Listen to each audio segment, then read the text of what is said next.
Good evening, this is Clara Hernandez. And this is Guevara, and today we are going to teach a branch of theoretical linguistics that is morphology. Okay, what is for morphology?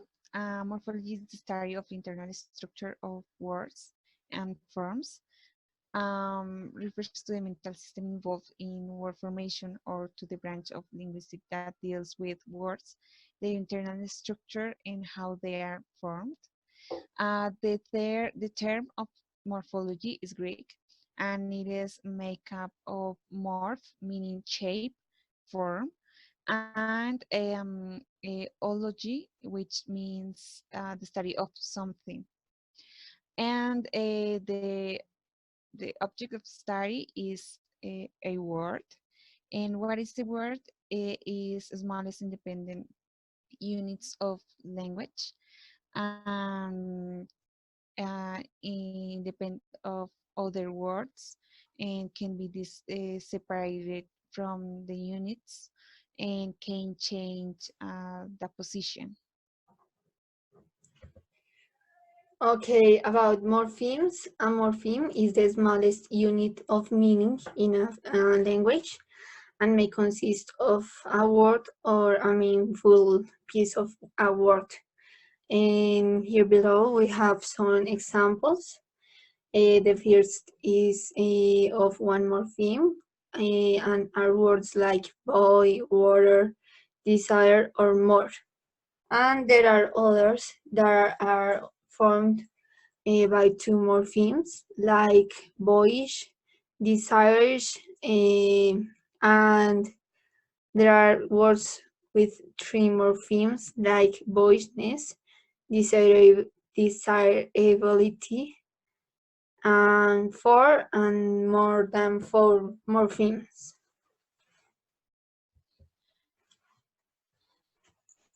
Okay, there are two kind of morphemes, free and bound. Free morphemes is a morpheme or word element that can stand alone as word, also called an unbound. Um, it means free morphemes can stand by themselves as separate words. A free morpheme is also called stem. There are lexical and functional free morphemes.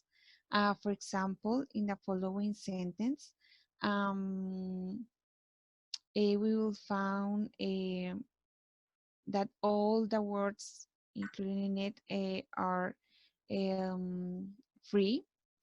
So many words in English consist of a single free morphemes. For example, I need to tell you the truth. Okay, now talking about bound morphemes, are morphemes that cannot normally stand alone but need to be attached to other forms, including both prefixes and suffixes. Talking about prefixes, we have two examples. The first is replay, in which the prefix is re, and the word unable, in which the prefix is on. And talking about suffixes, we have place, and the suffix is s. We have cheaply, the suffix is li. Cheaper, the suffix is er. And breathing, the suffix is n.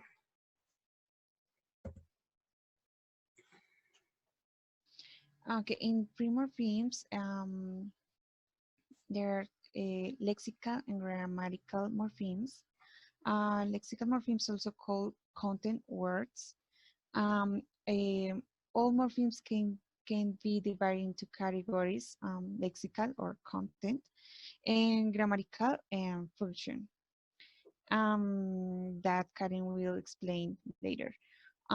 So a lexical morpheme has a meaning, eh, and can be understood fully in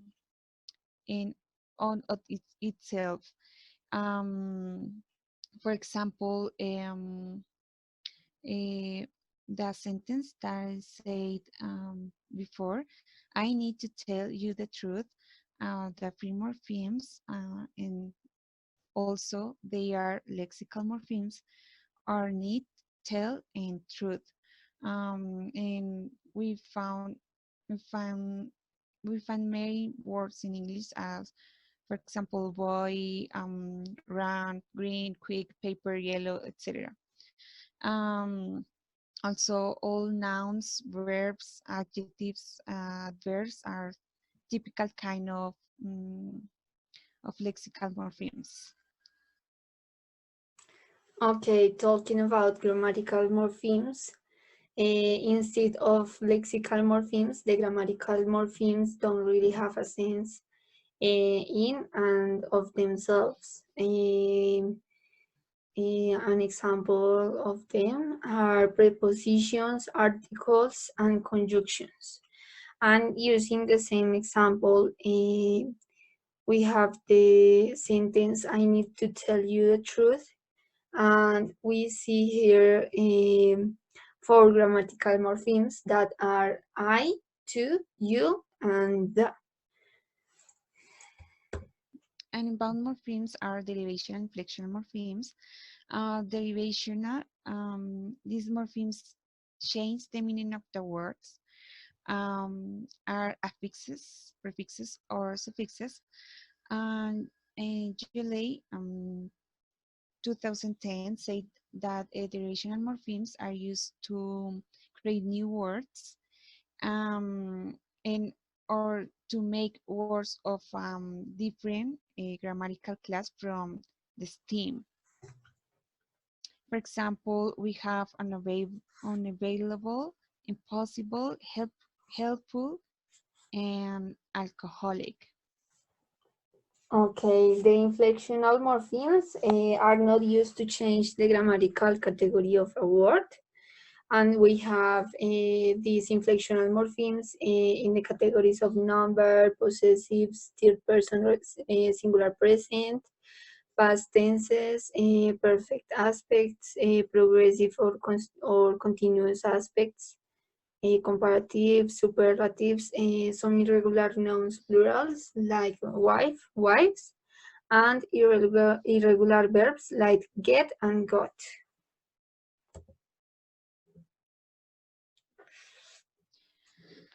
And finally, we have an example. We choose the sentence, hormones are released to increase your breathing.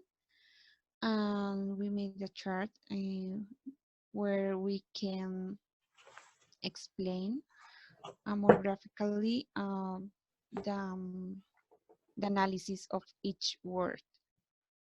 The first word that we have is hormones. The lexical or stem or root is hormone. And this word has a suffix, an inflectional suffix, s. Mhm. Next, we have the word are, that is a free morpheme and is grammatical morpheme. Um, Another example is released. The root is release. Also, we have the derivational prefix re, and we have inflectional suffix ed, that is the verb in past. Okay, next we have your is a free grammatical morpheme. And also we have the free grammatical morpheme to, that is a preposition. Yes, next we have the increase, the free morpheme is the root, crescent, and the bound morpheme is a prefix that is in the word increase. And finally, we have the word breathing. The lexical root is breathe, and the inflectional suffix um, is present continuous ing. So these letters are inflectional suffix. Well, that's all. We hope you had understood. Thank you. Thank you.